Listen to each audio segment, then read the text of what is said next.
वबरकातुहू।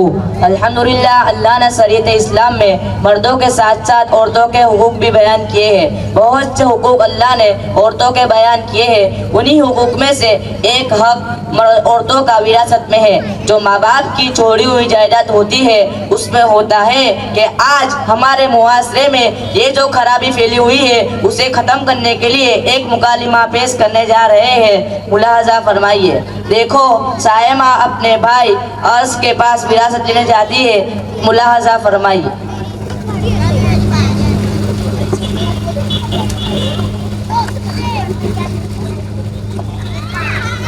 अस्सलामु अलैकुम वरहमतुल्लाहि वबरकातुहू। वालेकुम अस्सलाम वरहमतुल्लाहि वबरकातुहू। सायमा, तुम इस वक्त यहाँ क्यों आई हो? भाई, मेरे घर की माली हालात ठीक नहीं है, इसीलिए मेरी माँ बाप की मिल्कत में जो मेरा हिस्सा बनता है वो मेरे को दे दे, ताकि लोगों के सामने भीख का हाथ फैलाकर मुझे जलील ना होना पड़े। चल चल, तेरे को तो एक फूटी घोड़ी भी नहीं दूंगा। देखो, दूसरा भाई नोमान के पास उसकी 3 बहना विरासत लेने पहुंचती है। देखते हैं नोमान अपनी बहनों के साथ कैसा सलूक करता है। अस्सलामु अलैकुम वरहमतुल्लाहि वबरकातुहू। वालेकुम अस्सलाम वरहमतुल्लाहि वबरकातुहू। अरे बहन, अचानक यहाँ क्यों आई हो? अरे भाई, मेरे को अपने माँ बाप की मिल्कत में से मेरा हिस्सा दे दे। मैं बहुत तकलीफ में हूँ, मेरे घर के माली हालात अच्छे नहीं है। ये तू क्या बोल रही है? क्या तू भूल गई तुझे उम्रा नहीं करवाया था? चली जा यहाँ से। अब नोमान की दूसरी बहन जारा विरासत लेने आ रही है। मुलाहजा फरमाई। अस्सलामु अलैकुम। वालेकुम अस्सलाम वरहमतुल्लाहि वबरकातुहू। भाई, मुझे अपने माँ बाप की मिल्कत में से मेरा हिस्सा दे दे। अभी मैं बहुत तकलीफ में हूँ, मेरे घर के माली हालात अच्छे नहीं हैं। तो उसमें मैं क्या कर सकता हूँ? क्या तू भूल गई तेरे को तेरे बेटे की शादी में 50,000 रुपए नहीं दिए? आज से तेरा मेरा रिश्ता खत्म। ना तू मेरी मैयत आएगी और ना मैं तेरी मैयत ना हुआ। आज से तू मेरे घर की डेली भी नहीं चढ़ना। चली यहाँ से उल्टे पाँव। अब नोमान की तीसरी बहन विरासत लेने पहुंचती है। मुलाहजा फरमाइए। अस्सलामु अलैकुम वरहमतुल्लाहि वबरकातुहू। वालेकुम अस्सलाम वरहमतुल्लाहि वबरकातुहू। क्या तू भी इन लोग की तरह भीख मांगने आ गई? अरे भाई, मुझे अपने माँ बाप की मिल्कत में से मेरा हिस्सा दे दे। अभी मैं बहुत तकलीफ में हूँ, मेरे घर के माली हालात अच्छे नहीं है। तो उसमें मैं क्या करूँ? क्या तू भूल गई तेरे को तेरी बेटी की शादी में 25,000 रुपए नहीं दिए थे? तेरे को तेरा भाई चाहिए या हिस्सा चाहिए? भाई चाहिए। हाँ, तो चली जा यहाँ से। अब तीसरे नंबर पर वो भाई जो दीनदार है, उलमा के साथ उठना बैठना रहता है। अब ये भाई अब ये अरमान भाई अपनी बहन अक्सा को विरासत देता है या नहीं। देखते हैं अरमान भाई अपनी बहन के साथ कैसा सलूक करता है। अस्सलामु अलैकुम। वालेकुम अस्सलाम वरहमतुल्लाहि वबरकातुहू। क्या बात है, तू इस वक्त यहाँ पर क्यों आई है? भाई, मेरे को अपने माँ बाप की मिल्कत में से मेरा हिस्सा बनता है, वो मुझे दे दे। मैं अभी बहुत तकलीफ में हूँ, मेरे घर के माली हालात अच्छे नहीं है। अच्छा वो बहन, तू यहाँ पर आ गई, बल्कि मैं तो तुझे तेरा हिस्सा देने ही आ रहा था। ये ले तेरे लिए जमजम टावर में एक दुकान, और ये अल कबीर बंगलोज में एक बंगला, और ये 5 लाख रुपए कैश। जज़ाकल्लाह भाई। मेरी बहन, ये माँ बाप के हिस्से में से दिया है। अगर अब भी तुझे तेरे भाई के घर पे आना हो तो घर खुला है, तू जब चाहे तब आ सकती है। अब अर्श की बहन सायमा रोती हुई बैठी है और उसकी सहेलियां पूछती है। अरे ये कौन रो रहा है? अरे ये तो मेरी बचपन की सहेली है। चलो चलकर पूछते हैं क्या हुआ। अस्सलामु अलैकुम वरहमतुल्लाहि वबरकातुहू। नॉर्मल लेंस से अलग लग रहा है। वालेकुम अस्सलाम वरहमतुल्लाहि वबरकातुहू। अरे बहन, क्यों रो रही हो? अरे बहन, क्या बताऊँ, घर के हालात बहुत खराब चल रहे हैं। घर में बीमारियाँ और घर का खर्चा पूरा ही नहीं होता। बहुत तकलीफ है, इसीलिए मेरे भाई के घर गई थी। मेरे बाप ने मिल्कत में जो 50 बीघे जमीन, 4-5 बड़े बड़े मकान, 2-3 दुकानें और बहुत सारा बैंक बैलेंस भी छोड़ा है, इसीलिए मेरा हिस्सा लेने मेरे भाई के घर गई थी। तो क्या हुआ बहन, कितना हिस्सा मिला? भाई ने कहा, तू लाखों की बात करती है, मैंने हिस्सा मांगा तो मुंह फिरा लिया, यहाँ तक कि चाय का भी नहीं पूछा और कहा कि मौसाले में 50,000 दे तो दिए, अब कौन सा हिस्सा मांगने आ गई। अरे बहन, मैं भी तुम्हारी लाइन में हूँ। जब मैं मेरे भाई के पास हिस्सा मांगने गई तब उसने कहा तुझे उम्रा नहीं करवाया, ये कहकर उसने मुझे भगा दिया। हाँ बहन, मेरा भी यही हाल है। जब मैं अपने भाई के पास हिस्सा लेने गई तो उसने मुझसे कहा तुझे तेरे बेटे की शादी में 50,000 रुपए नहीं दिए थे, अब काय का हिस्सा, और उसने मुझसे रिश्ता भी तोड़ दिया। हाँ बहन, मेरा भी यही हाल है। जब मैं अपने भाई के पास अपने माँ बाप की मिल्कत में से मेरा हिस्सा लेने गई तो मेरे भाई ने कहा तुझे तेरी बेटी की शादी में 25,000 रुपए दे दिए, अब कैसा हिस्सा चाहिए। जी हाँ बहन, मेरे साथ भी यही हुआ। अरे साइमा, तूने तो मेरी अब तीसरा भाई अर्श को पता चलता है तो उसकी बहन के देखो अब उसकी बहन का कैसा सलूक करता है। अरे साइमा, तूने तो मेरी फजेती कर डाली, पूरे तांदलजा में मेरा इज्जत का फालूदा कर दिया। अपने अब्बा की मिल्कत में से मौसाले में 50,000 नहीं दिए थे, क्या तू भूल गई? पूरे तांदलजा में मेरी बातें होती है। अब ये तीनों दोस्त आपस में मिलते हैं, देखते हैं आगे क्या होता है। अस्सलामुअलैकुम वरहमतुल्लाहि वबरकातुहू। वालेकुम अस्सलाम वरहमतुल्लाहि वबरकातुहू। क्या बात है, तुम लोग टेंशन में लगते हो? मत पूछो यार, ये बहनों ने तो मगज खराब कर दिया है। बाप की मिल्कत में से हिस्सा मांगे, एक बहन को उम्रा कराया, दूसरे बहन के बेटे की शादी में 50,000 रुपए दे और तीसरी बहन की बेटी की शादी में 25,000 रुपए दिए। अब कैसा हिस्सा दूं? कैसा हिस्सा? क्या कोई कुर्बानी करने की है? ना भाई, ये तो बाप की मिल्कत में से हिस्सा मांग दे। मेरी बहना तो ऐसा समझती कि सबका सभी ले लूं। मैं भी कच्चा नहीं हूँ, मैंने भी नियत कर ली, एक फुटी कोड़ी भी नहीं दूंगा। ये तो भाई विरासत का मसला है, ये तो बहनों का हक है, ये तो देना ही पड़े। अरे भाई, विरासत में एक फूटी कौड़ी भी नहीं दूंगा। भाई मैं पूरी दुनिया फिरे लाऊं, मैंने तो विरासत का नाम ही नहीं सुना और विरासत का भी नहीं सुना। फिर तो ये उनके ऊपर जुल्म है। ये कैसा जुल्म? शादी में तो दुनिया भर का खर्चा किया था और मौसाले में 50,000 रुपया कैश दिया था। अरे भाई, ये सब कुछ अलग है, विरासत का मसला अलग है। बाप की मिल्कत में से भाई बहनों का हिस्सा होता है। बाप की मिल्कत में से भाई बहनों का हिस्सा, ये नई बात कहाँ से लाया? ऐसा तूने कहीं सुना? और इसमें बहनों का हिस्सा, ये नई बात तू कहाँ से लाया? अरे तू ही बता, तूने तेरे बाप की मिल्कत में से तेरी बहनों को कितना हिस्सा दिया? हाँ, मैंने मेरी बहन को मेरे बाप की मिल्कत में से हिस्सा करके पूरा हिस्सा दिया। अरे बहन, खड़ी होकर बता इन लोगों का मैंने तुझे कितना हिस्सा दिया है। हाँ, मेरे भाई ने मेरे बाबा की मिल्कत में से पूरा हिस्सा दे दिया। अल कबीर बंगलों में एक बंगला दिलाया, जमजम टावर में एक दुकान और 5 लाख रुपए रोकड़े दिए। बाप की मिल्कत में से भाई बहनों का हिस्सा है, कुरान हदीस से साबित है। अरे भाई, मैं कोई आलिम मुफ्ती नहीं हूँ, ये मसला तो मौलवी साहब बता सकते हैं। मैं एक मौलवी साहब को पहचानता हूँ, अगर तुम कहो तो फोन करके बुला लूँ। हाँ, बुलाओ, हमको भी तो पता चले विरासत क्या होती है। अस्सलामु अलैकुम वरहमतुल्लाहि वबरकातुहू। वालेकुम अस्सलाम वरहमतुल्लाहि वबरकातुहू। मौलवी साहब, मेरे दोस्तों को विरासत का मसला जानना है। अच्छा, तुम लोग कहाँ हो? हम लोग आफियाबाद मोमिनातुस सुफ़ा इंस्टीट्यूट के जलसे में है। ठीक है, मैं करीब में हूँ, अभी आ जाता हूँ।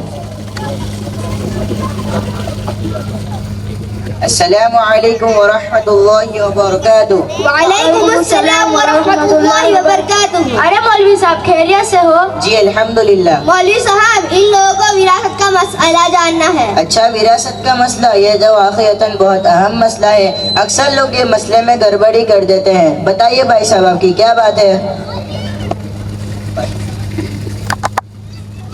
मौलवी साहब, मर्दों के साथ साथ औरतों का भी हिस्सा होता है। मैंने तो आज तक ना किसी के मुंह से सुना है और ना किसी को करते देखा है।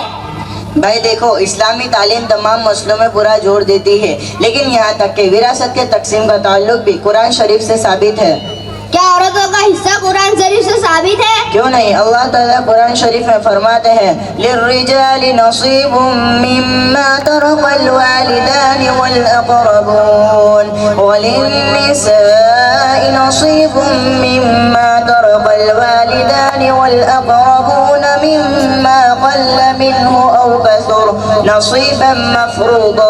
इसका तर्जुमा ये है, मर्दों का भी हिस्सा है उस चीज में से जो छोड़कर गए माँ बाप और रिश्तेदार, और औरतों का भी हिस्सा है उस चीज में से जो छोड़कर गए माँ बाप और रिश्तेदार, चाहे फिर ज्यादा हिस्सा हो या थोड़ा हिस्सा हो, अल्लाह ने मुकर्रर किया है। ये तो बहुत अच्छी बात है। क्या दूसरी जगह इसका जिक्र आया क्या? हाँ, सूरत निसा आयत नंबर 11 में अल्लाह ताला इरशाद फरमाते हैं, एक लड़के का हिस्सा 2 लड़कियों के बराबर है, और सिर्फ लड़कियां ही हो तो 2/3 मिलेगा उस माल पर जो छोड़कर गए माँ बाप और रिश्तेदार, और सिर्फ लड़कियां ही हो और 2 से ज्यादा हो तो निस्फ यानी आधा हिस्सा मिलेगा।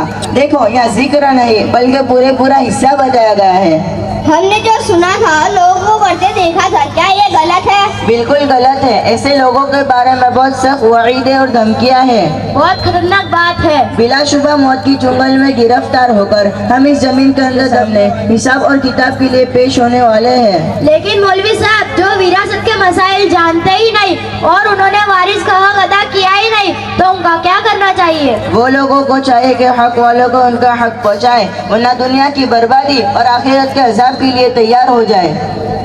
अब आपको भी विरासत का मसला समझ में आ गया होगा। हाँ भाई, अफसोस है मेरी बड़ी गलती पर। मुझे भी विरासत। वालेकुम अस्सलाम। बहन, हिस्सा लेने आ जा, मैं तुझे हिस्सा दे देता हूँ। जी भाई।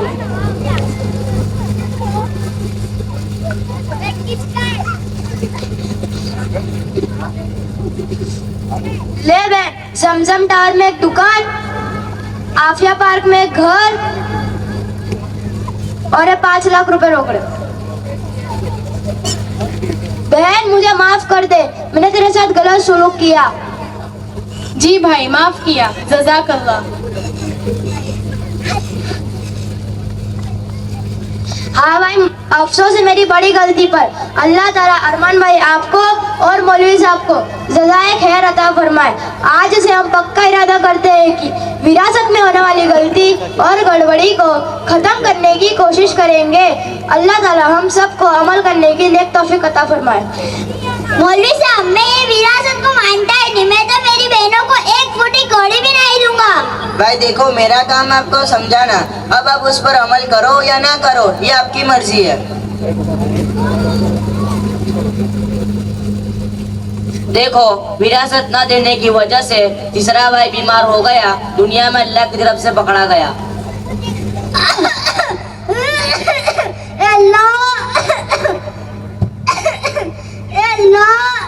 अरे भाई, क्या हुआ? अरे भाई, क्या हुआ? क्या बताओ, बहुत खांसी, सर्दी, बुखार होता है, बहुत सर दर्द होता है, बहुत पेट दर्द हो रहा है। चलो अपने डॉक्टर के पास चलते हैं।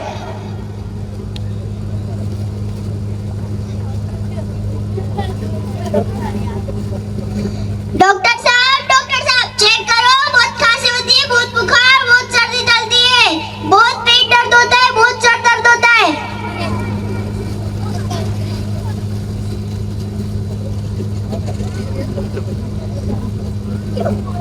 ये लीजिए।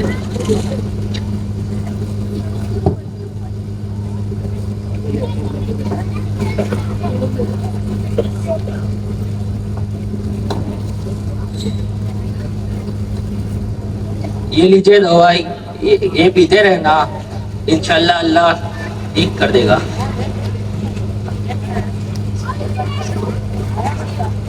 इसकी रिपोर्ट निकाल ली। दवा खाने का इलाज शुरू हो गया। इलाज करते करते 2 महीने हो गए, लेकिन अभी भी इलाज में कोई सुधार नहीं आया है। रिपोर्ट सब नॉर्मल आए।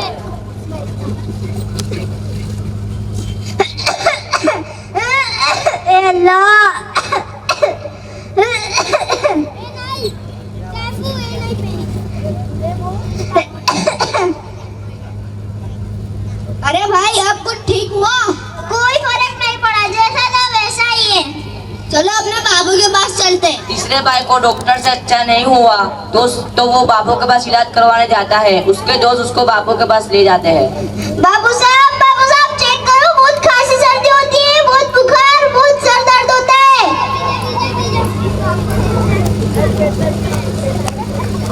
आपके अंदर अमेरिका वाले जिन्नात ने जादू किया है। जादू बहुत बड़ा है, इसका इलाज करने में टाइम तो लगेगा। कितना टाइम लगेगा? बहुत टाइम लगेगा। आप इलाज शुरू कर दीजिए। ये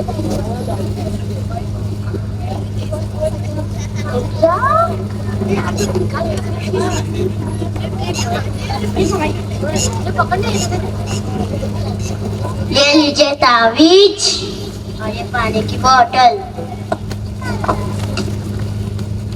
बापू और डॉक्टर का इलाज करते करते 5 महीने हो गए, लेकिन अभी भी इलाज में कोई सुधार नहीं आया।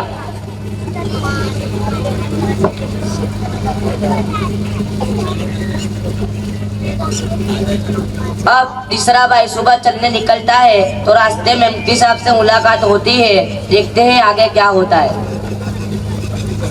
अस्सलामु अलैकुम। वालेकुम अस्सलाम। अरे हाजी साहब, क्या बात है, बहुत कमजोर लग रहे हो। अचानक क्या हो गया, जैसे कब्र में ही पूरे चले गए हो। मत पूछो यार, 4-5 महीने पहले बुखार शुरू हुई, फिर ये मर्ज धीरे धीरे बढ़ता चला गया। डॉक्टर को दिखाया तो डॉक्टर ने दवाइयाँ दी, दवाइयाँ से कोई फर्क नहीं पड़ा। बाबू को दिखाया तो बाबू ने बोला बहुत बड़े जिन्नात ने जादू किया है। अरे हाजी साहब, मुझे लगता है कि बात कुछ और है। एक बार आपकी बहनें मेरे पास आई थी और उन्होंने आपके बारे में बताया था कि आपने अपने माँ बाप की विरासत के हिस्से देने से उन्हें मना कर दिया। और मैं जब कुरान की तरफ नजर करता हूँ तो अल्लाह ताला ने कहा है कि जो लोगों का हक मारता है और जो यतीमों का हक मारता है, अल्लाह ताला उनके पेट में अंगारे भरते हैं। ऐसे में आपका इलाज दुनिया का कोई बापू या डॉक्टर भी नहीं कर सकता। आप पहले अपने बहनों के हक दे दो, फिर इंशाअल्लाह अल्लाह ताला आपकी बीमारी को कैसे दूर करता है। ओ मौलाना साहब, ऐसा तो कहीं चले, बाप के साथ मेहनत मेरे करने की नहीं, इससे बहनों को लेने के, ऐसा तो ना चले।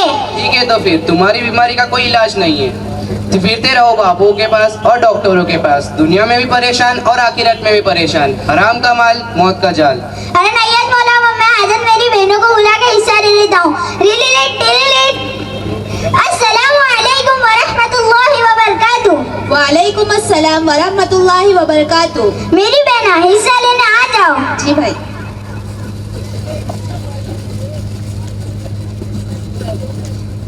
लो, आशाबाद में एक मकान, ये अहमद में एक दुकान और ये 7 लाख रुपए रोकड़े। मेरी बहना मुझे माफ करना, मैंने तुमको बहुत तड़पाया। जी भाई, हमने माफ की।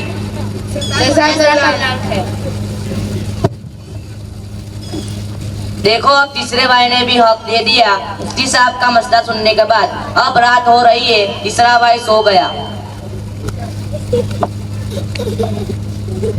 अल्लाहु अकबर, अल्लाहु अकबर। सुकून से नींद आई। अब सुबह की अजान हो गई। तीसरा भाई नमाज पढ़ने